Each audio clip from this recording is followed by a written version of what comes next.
तुम्हें तुम्हारा प्यार मुबारक। गौतम जानता था कि उसकी बीवी सिद्धार्थ को पसंद करती है। वह उनके रास्ते से हट गया।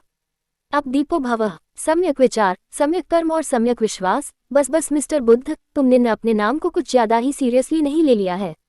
गौतम की बात पूरी होने से पहले ही स्नेहा ने उसे टोक दिया और फिर पलटकर काशवी से पूछने लगी, ये बता, कल तू इसके प्रवचन सुनती रही क्या जो इतनी दलसी हो रही है? प्रवचन देने के अलावा भी ये कुछ और करता है या नहीं?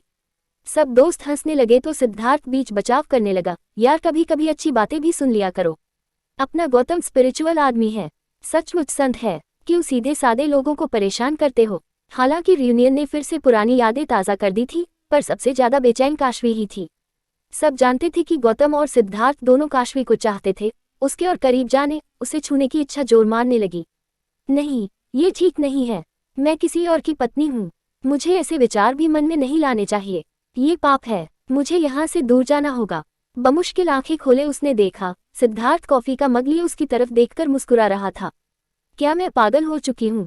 3 महीने हो गए उस रियूनियन को, पर हेल्यूसिनेशन आज तक हो रहे हैं मुझे। उसने बेदर्दी से आंखें रगड़ डाली। काशवी, देखो कौन आया है। न का ट्रांसफर यही हो गया है और भाई साहब हमारे सामने वाले मकान में ही शिफ्ट हो गए हैं। वह अपनी सोचों में ही गुम थी। फिर तो सही में उसका घर में रहना मुश्किल हो गया। मुझे कुछ तो करना होगा। घर से बाहर रहना होगा। बिल्कुल नहीं, 9 से 5 की जॉब क्रिएटिविटी को मार देती है। गधे की तरह हम्माली करने के बाद सामने बस बिस्तर दिखता है, कविता कहानी नहीं। वैसे भी हमारी ज़रूरतें कितनी कम हैं। अगर कुछ करना ही है तो स्किल्स इम्प्रूव करो। इससे ज़्यादा हैरानी यह जानकर हुई कि न सिर्फ इंग्लिश और फ्रेंच, बल्कि उनकी हिंदी भी इतनी ही अच्छी है। चलिए, हमारी इंट्रोडक्टरी क्लास में आप लोग फ्रेंच में कुछ कहिए। कोई अभिवादन, जुमला या शब्द ही कभी सुना हो किसी ने कहीं, मतलब पता होना जरूरी नहीं है। जे वू जतान, पीछे से आवाज आई। सबने मुड़कर देखा। Very good, it means I am waiting for you. What's your good name handsome? Kashvi को विश्वास नहीं हो रहा था। सिद्ध, तुम ठीक हो ना?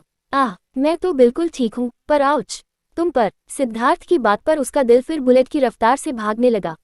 बिन कुछ कहे वह अपने कमरे में दौड़ गई और गेट बंद कर लिया। ये कुछ दिन और यहाँ रहा तो मैं खुद को संभाल नहीं पाऊंगी। अक्सर इस रूट से गुजरते तुम इसे निहारा करती थी। आज से ये तुम्हारा हुआ, सिर्फ तुम्हारा अपना। गौतम, ये बहुत महंगा है। इसकी किश्तें भरते भरते तो कोई किश्त नहीं है। पेमेंट हो चुका है। अच्छा है, उसने खुद पर जज्बात हावी नहीं होने दिए, फिर भी वह खुद को दोषी समझ रही थी। वह गौतम से नजरें नहीं मिला पा रही थी। किसी से प्रेम करना गलत नहीं है काशु। गौतम ने उसे अपने से लगाते हुए कहा, प्यार तो एक स्वाभाविक क्रिया है। किया नहीं जाता, हो जाता है।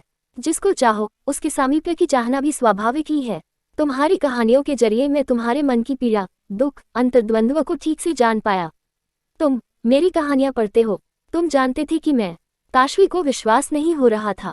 मैं तो कॉलेज के समय से जानता था, पर मुझमें अहंकार था। सिद्धार्थ से न हारने बल्कि उसे हराने की, प्रतिद्वंद्विता की भावना लेकर तुम्हें उससे छीनना चाहता था। लेकिन फिर तुमसे सच्चा प्यार हो गया। धीरे धीरे आध्यात्म की तरफ बढ़ने से मैं विषय वासनाओं से दूर होता गया। तुमसे भी। मैं न जाने कब से दीक्षा लेकर सन्यासी बनना चाहता था, पर पहले तुम्हारे लिए कुछ करना चाहता था। जब सिद्धार्थ से मिला तो मार्ग प्रशस्त हो गया।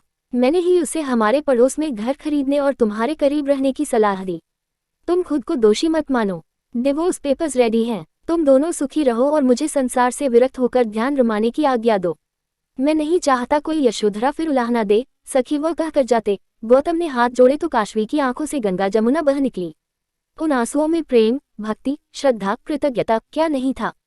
वो सचमुच भाग्यवान थी कि 2 इतना प्रेम करने वाले पुरुष उसके जीवन में आए।